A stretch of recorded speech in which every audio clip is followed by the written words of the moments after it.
ಇವರಿಗಿಂತ ತೀರ ವಿಭಿನ್ನವಾದಂಥ ನಮಗೆ ಗೊತ್ತಿಲ್ಲದೆ ಇರತಕ್ಕಂಥ ನಾಡು ಭಾಷೆಗಳಿಗೆ ಸೇರಿದಂಥ ಜನರ ಸಂಸ್ಕೃತಿ ಬದುಕು ಸಮಸ್ಯೆಗಳತ್ತ ನಮ್ಮನ್ನು ಕೊಂಡೊಯ್ತದೆ.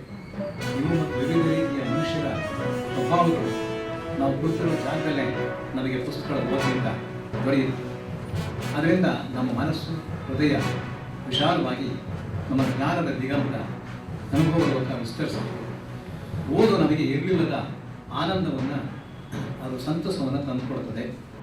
ಅದರ ಪ್ರಯುಕ್ತ ಅಫ್ಕೋರ್ಸ್ ಅಂತಾರಾಷ್ಟ್ರೀಯ ಕ್ಷೇತ್ರದಲ್ಲಿ ಬೇಕಾದಷ್ಟು ಪ್ರದರ್ಶನಗಳಾಗಿವೆ.